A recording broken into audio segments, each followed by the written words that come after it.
کہ 5 سال کے بعد آپ دیکھیے گا کہ پاکستانی چاند پہ بیٹھے ہوئے ہوں گے. Turn around literally in 5 years we can be on the moon. ہم پوری دنیا کی فیصلے پاکستان سے ہو رہے ہوں گے.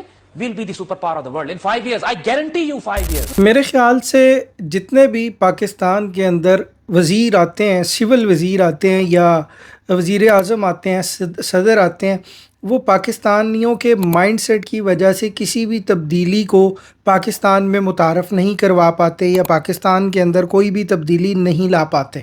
اچھا، ایک تو ان کا اپنا مفاد بھی ہوتا ہے کہ وہ تبدیلی اگر لے کر آئیں گے تو ظاہر ہے کہ ان کا جو کرپشن کا سلسلہ ہے وہ بند ہو جائے گا.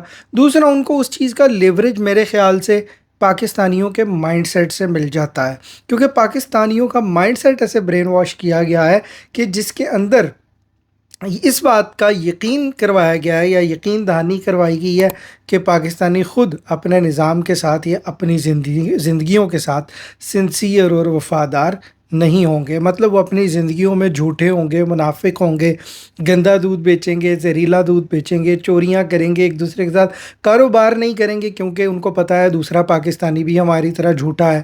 کوئی ٹرسٹ کی فضا نہیں ہوگی، کوئی امن و امان کا ماحول نہیں ہوگا، کوئی کسی کے ساتھ تجارت کرنے کے لیے جو ہے وہ رضامند نہیں ہوگا، ڈرے گا. تو میرے خیال سے یہ معاملہ یہ تو ایک بات آ گئی. لیکن آج بات کرنی ہے، یہ تو ایک میں نے سرسری سی بات کی، لیکن اس کے پیچھے راز یہ ہے بیسیکلی کہ پاکستان کے اندر اگر تبدیلی لانی ہو تو عمران خان ہو، نواز شریف ہو، شہباز شریف ہو، ان کی یہ تبدیلی نہیں لا سکتے جب تک آپ نہیں چاہیں گے، جب تک یہ سب لوگ نفسیاتی طور پر عوام کی جو رگ ہے، جو حص ہے، اس کو جانتے ہیں.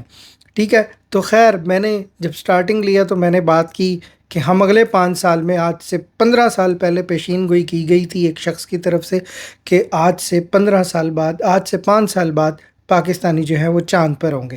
لیکن اس دوران ہمارے ہمسایہ ممالک نے 2-3 مشن چاند پر بھیج دیے، لیکن ہم نہیں بھیج سکے.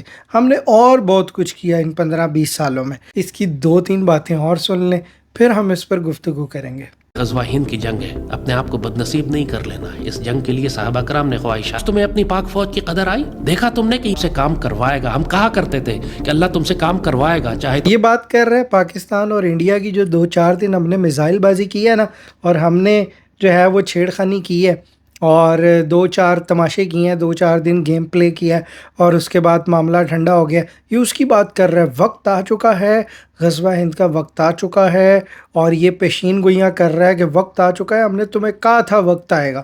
تو یہ اس طرح کی باتیں کر رہا ہے. کرو یا نہ کرو، کرنا چاہو یا نہ کرنا چاہو، آج وقت آ گیا نا. دیکھ رہے ہو نا، جنگ تو پر مسلط کی گئی ہے. تم پر مسلط کی گئی ہے، یہ جنگ شروع ہو چکی ہے. اس کو اللہ تعالیٰ نے اس کے کان میں کہا، نعوذ باللہ، اس کے کان میں خدا نے کہا ہے کہ جنگ شروع ہو چکی ہے اور تمام پاکستانی جو ہیں وہ تیار ہو جائیں.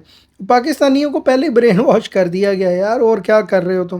ان کو اپنی ڈائریکشن کا نہیں پتہ. ان کو یہ نہیں پتہ کہ پاکستان میں جو معاشی یا پاکستان کا جو ماڈل ہے وہ کیا ہوگا. ان کو یہی نہیں پتہ بیچاروں کو. وہ اپنے شناختی بحران سے ابھی تک نہیں نکل پائے، اور تم ان کو کہہ رہے ہو تمہارے پر وقت آ گیا. میں نے تمہیں کہا تھا تمہارے پر وقت آئے گا. اپنی فوج کا ساتھ دو، اپنے سپہ سالار پر اعتماد کرو، اور فوج کی قیادت سے میں کہوں گا کسی صورت میں سیز فائر نہیں کرنا. آگے بڑھیں اور مزید ماریں ان کو کتے کی طرح ذلیل کریں، اتنا ذلیل کریں کہ آئندہ کے لیے اس کا فتنہ پاکستان اور مسلمانوں کے لیے ختم ہو جائے. کہتا ہے جو جنگ ہوئی ہے نا، 2-4 دن ہم نے گیم پلے کیا ہے، پھر اس کے بعد انٹرنیشنل پریشر آیا کہ بھائی نیوکلیئر ویپن ہے، تم کیا کر رہے ہو. اگر ویپن چلاؤ گے تو یہ ویپن آپ چلا ہی نہیں سکتے. یہ ایسی یہ اللہ نہ کرے یہ اس طرح کی جنگ ہو اور نیوکلیئر ویپن کی. وہ اللہ جانتا ہے کہ زمین میں کیا ہونا ہے اور زمین آگے کہاں جائے گی، انسانوں کا کیا حال ہوگا.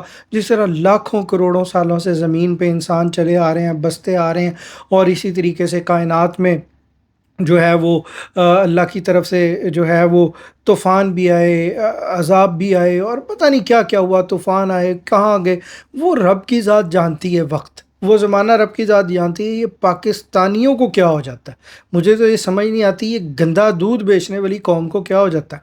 ٹھیک ہے، ان کو کوئی نہ کوئی جذباتی بات ایسی چاہیے ہوتی ہے اور اس طرح کے جذباتی نمونے پیدا ہو جاتے ہیں. اب یہ بات کر رہا ہے کہ مارو ان کو، آگے بڑھ کر سیز فائر نہ کرو، ان کو مارو. لیکن ان کے ابا جان نے، عاصم منیر نے، حافظ عاصم منیر جو ہیں ان کے ابا جان ہی ہوئے نا، تو ان کے ابا جی کو پتہ تھا حکمت کیا ہوتی ہے. انہوں نے اس کو لے ڈاؤن کر دیا. انہوں نے اس کو امریکہ کے کہنے پر امریکہ نے بات کی، امریکہ کے کہنے پر اس کو پاکستان اور انڈیا کا جو آپریشن تھا چل رہا تھا اور جو میزائل فائر کیے گئے تھے اس کو روک دیا. ٹھیک ہے، اب یہ کیا کہہ رہا ہے کہ سیز فائر نہ کریں، مارو، اور گالی دے رہا ہے ساتھ دوسروں کو، دوسرے مذہب کے لوگوں کو گالی دے رہا ہے، ان کتوں کو، بے شرموں کو مارو.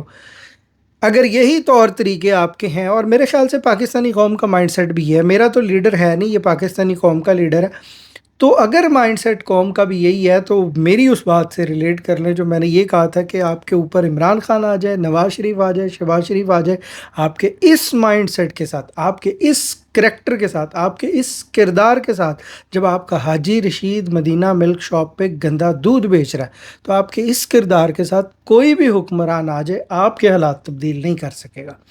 قومی لیول پر، قومی حیثیت میں، یا ویسے قومی حیثیت تو اب کیا رہے گی، قومی حیثیت اتنی بگاڑ دی گئی ہے، قومی حیثیت میں آ کر شناختی بحران سے باہر نکل کر پاکستان کو ایک ترقی یافتہ نظام دینے کی ضرورت ہے، اور وہ اتنا آسان کام نہیں ہے.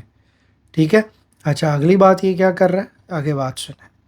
بہت کچھ ہوگا، پوری دنیا میں صرف جنگیں ہوں گی. پاکستان کو اللہ نے اس لیے نہیں بنایا تھا کہ ہم جاپان کی طرح ایک اکنامک سپر پاور بن جائیں، لیکن ہمارے پاس نہ کوئی فوج ہو، نہ کوئی ایٹمی طاقت ہو، نہ ہم کوئی دنیا میں اپنی عزت اور وقار کی حفاظت کر سکیں. اللہ نے پاکستان کو جان کر ایک مسکین قوم رکھا تھا کہ جو سرفروش، جانباز اور قربانی دینے کے لیے، تاکہ حب الدنیا اور کراہیت الموت میں مبتلا نہ ہو. ہماری آپ نے دیکھا جس طرح ہمارے توپخانے لگے ہوئے تھے اور گاؤں دیہات کے لوگ اس کو ایک شادی کی محفل سمجھ کے سیلیبریٹ کر رہے تھے. ہماری خوف اور دہشت نہیں تھا. لیکن اگر یہ مالدار قوم ہوتی، اس کے پاس پیسہ ہوتا یہ، تو پھر یہ حب الدنیا اور کراہیت الموت میں مبتلا ہوتی. گلف کے عربوں کی طرح امیر ہوتے تو کبھی بھی یہ توپوں کے گرد کھڑے ہو کر جو بات یہاں پہ اچھا، ویسے آپ یہ سوچ رہے ہوں گے میں اوائڈ کرتا ہوں، میرا ٹاپک اور کنسرن جو ہوتا ہے وہ پاکستان کا انسان ہوتا ہے، یا دنیا کا کوئی بھی انسان ہوتا ہے. انسان اللہ تعالیٰ نے بڑی یار اعلیٰ اور قیمتی مشین بنائی ہے.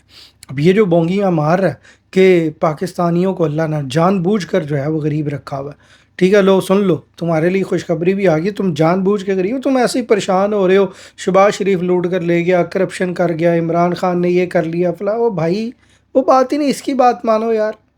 ٹھیک ہے، اس کی بات مانو. یہ کہہ رہا ہے تمہیں اللہ نے جان بوجھ کر غریب رکھا ہوا ہے. تو بھائی اگر اللہ نے تمہیں جان بوجھ کر غریب رکھا ہوا ہے تو اس کا مطلب یہ ہے کہ پاکستان کے اندر یہ جو لوگ ہیں بیچارے، یہ تو بیچارے اپنی زندگی میں محنت کر رہے ہیں، زندگی میں محنت کر کے کھا پی رہے ہیں، اپنا پیٹ کاٹ رہے ہیں. کل مجھے ایک بندے کا پاکستان سے میسج آیا، وہ کہتا ہے کہ جی ہمارے بچے ہیں، تو وہ بچے جو ہیں نا سکول میں گئے ہیں تو سارا دن لائٹ نہیں ہے اور گرمی میں بیچارے اپنا سارا دن ویسٹ کر کے آ گئے ہیں. ٹھیک ہے، اور پاکستان کے غریب آدمی جو ریڑی والا بیچارہ، وہ اس کی کیا زندگی ہے. ٹھیک ہے، اس کو اللہ نے جان بوجھ کر اس حال میں رکھا ہوا ہے. جس انسان کے پاس بیسک بنیادی حقوق نہیں ہے، اللہ نے اس کو جان بوجھ کر غریب رکھا ہوا ہے. کتنی بدتمیزی اور فرسودہ اور کتنی گندی اور منافقانہ بات لگتی ہے. یہ آپ کے دل کو لگ رہی ہے بات؟ ہاں، ایک بات جو اب میں آپ کو بتانے لگا ہوں وہ غور کریں. ایک بات یہ ہے کہ جب انسان اپنے خالق سے جڑنا ہوتا ہے نا، یا معرفت، جب ایک روحانیت، آپ اصلی پاکستان والی روحانیت نہیں، جب آپ ایک اصلی روحانیت میں آتے ہیں نا، تو آپ بلیو کریں کہ اصلی روحانیت میں آپ زیادہ کھا لیں نا، تو آپ ویسے بھی اب دیکھیں، ایون کہ اگر آپ کوئی مسلمان نہیں بھی ہیں یار، فاسٹنگ کا کانسیپٹ ہے ہمارے اندر، ڈائٹنگ کا کانسیپٹ ہے. آپ زیادہ کھا لیں گے، آپ سے دنیاوی کام نہیں ہوگا.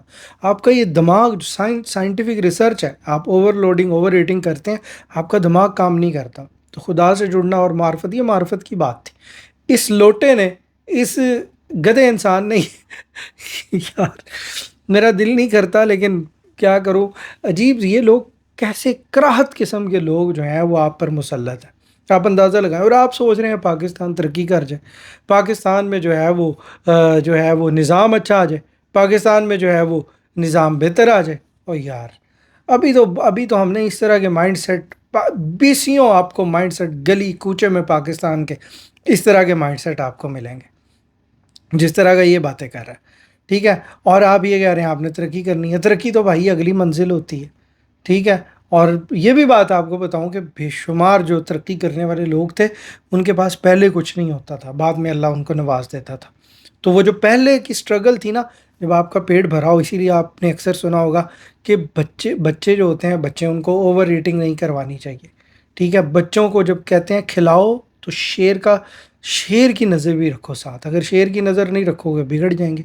کھانا خوراک کا اسپرچول اور آپ کی باڈی اور آپ کے مائنڈ کی پرفارمنس سے ضرور تعلق ہے, لیکن پاکستانیوں کے حقوق چھیننے سے اس کا کوئی تعلق نہیں ہے. یہ جو غریب لوگ میں نے آپ کو اسکرین پہ دکھایا اس سے کیا تعلق ہے؟ لال ٹوپی, چیزوں کو واضح کیا کرو. اور یہ کنفیوژن, اس طرح کے جھوٹ, اس طرح کے گند, اس طرح کے مکر اور اس طرح کے جھوٹ ہماری پاکستان کی مطالعہ پاکستان اور اسلامی کتابوں میں لکھے ہیں.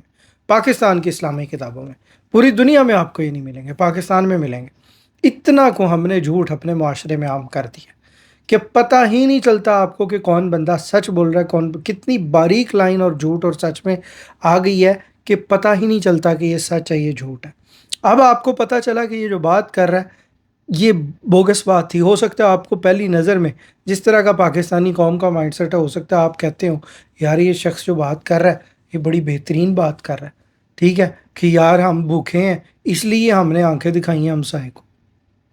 یہی بات کر رہا ہے نا. اگر آپ بھوکے ہیں تو اللہ نے آپ سے یہ کام لیا. اگر آپ جاپان کی طرح کسی اور ملک کی طرح ترقی یافتہ ہوتے تو اللہ آپ سے یہ کام نہ لیتا.